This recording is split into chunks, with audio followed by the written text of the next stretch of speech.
مسلمانوں کی طرح بولے نعرہ تکبیر، نعرہ تکبیر، نعرہ تکبیر، نعرہ تکبیر۔ جمعیت علماء اسلام، جمعیت علماء اسلام، جمعیت علماء اسلام، قائد ملت اسلامیہ مولانا فضل الرحمان حضرت مولانا محمود مدنی، حضرت مولانا محمود مدنی دعوت خطاب دے رہا ہوں۔ جمعیت علماء اسلام اتر پردیش کے امیر حضرت مولانا اسامہ صاحب کے مائک پر تشریف لائے اور اپنے خیالات کا اظہار فرمائے۔ جمعیت علماء اسلام اتر پردیش کے امیر حضرت مولانا اسامہ صاحب، ہندوستان اتر پردیش ہندوستان کے امیر حضرت مولانا اسامہ صاحب تشریف لا رہے ہیں۔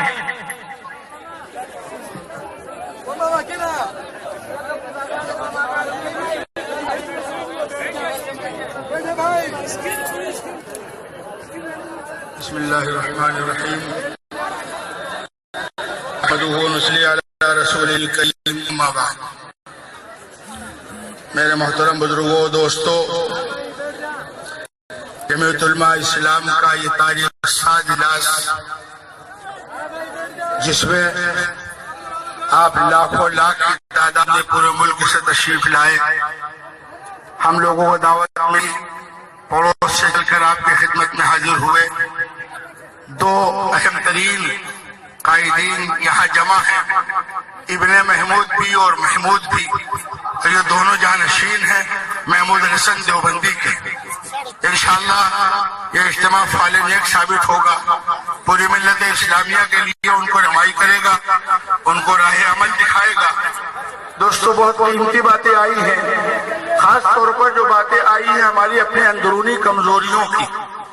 ہم اپنے ایمان کا جائزہ لیں، اپنے اخلاق و کردار کا جائزہ لیں، اور جائزہ لے کر یہ ہم دیکھیں کہ ہمارے اندر خود اپنی ذات سے کیا کمی ہے اور ہم کو کیا کام کرنا۔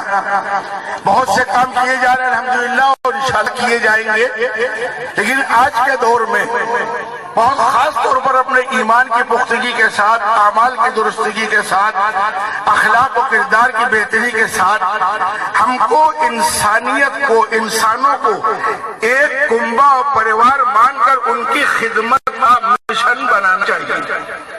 سارے انسان، ساری انسانیت اللہ کا کنبہ ہے، سارے انسان بلکہ ساری مخلوق۔ تو اگر ہم سب کو انسانیت کے ناطے ہم یہ پیغام دے دیں آج کے اجلاس سے کہ ہم کسی سے دشمنی نہیں رکھتے، ہم غلام ہیں جناب محمد رسول اللہ صلی اللہ علیہ وسلم کے، جو رحمت للعالمین ہیں۔ وہ خالی انسانوں کے لیے، مسلمانوں کے لیے نہیں، بلکہ ذرے ذرے کے لیے، زمین و آسمان کے لیے، جمادات، نباتات، حیوانات کے لیے وہ پیغمبر رحمت بن کر آئے ہیں۔ ہم ان کے غلام ہیں، تو انشاءاللہ یہ پوری امت دنیا کے لیے رحمت بن کے رہی ہے اور رحمت بن کے رہے گی۔ اس کے ساتھ کسی بھی اعتبار سے شدت پسندی یا زحمت کو جوڑنا، یہ اس امت کو مورد الزام سے رکھنا ہے۔ انشاءاللہ نبی رحمت کے پیغام کو ہم گھر گھر پہنچائیں گے، رحمت والا پیغام۔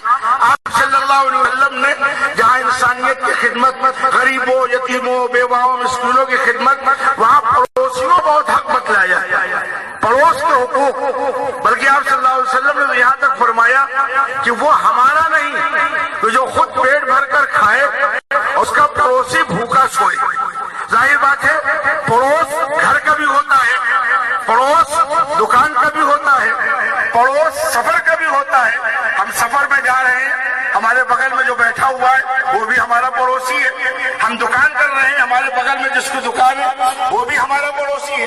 ہمارے گھر کے بغل میں جس کا گھر ہے وہ بھی ہمارا پڑوسی ہے۔ اور میں آگے بڑھ کر کہوں کہ ہم جس ملک میں رہے اس ملک کے اطراف میں جو ممالک وہ بھی ہمارے پڑوسی ہیں۔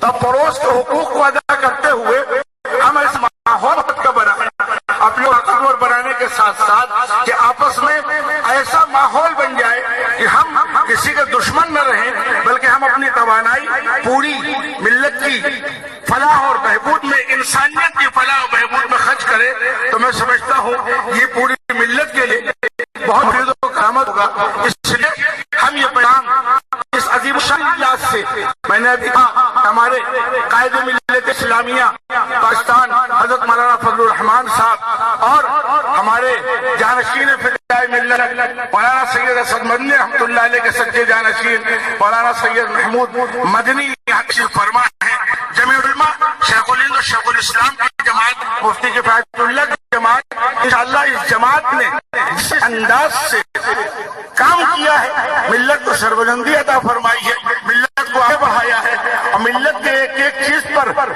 نگاہ رکھی ہے اور ساتھ ساتھ ایکتا کا پیغام دیا، محبت کا پیغام دیا، امن کا پیغام دیا، شانتی کا پیغام دیا۔ تو یہ پیغام انشاءاللہ ہم عام کریں گے اور عام کر کے رہیں گے۔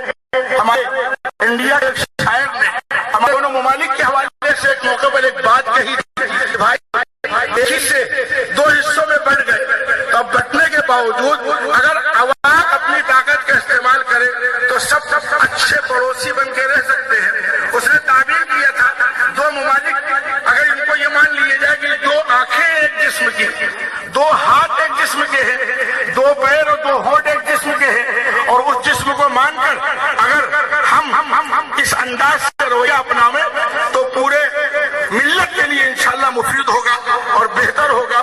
اس نے کہا تھا شاعر نے کہ بچھڑے ہوئے مل جائیں تمنا تو یہی ہے، میں آخری بات کر رہا ہوں، بچھڑے ہوئے مل جائیں تمنا تو یہی ہے، ہو جائیں سبھی ایک تقاضا تو یہی ہے۔ دو آنکھ، دونوں ملکوں کو تعبیر کیا تھا، دو آنکھ الگ سمت اٹھے یہ تو غلط ہے، دو ہونٹ الگ بات کہیں یہ تو غلط ہے، دو پیر الگ راہ چلے یہ تو غلط ہے، دو ہاتھ الگ ہو کے رہیں یہ تو غلط ہے۔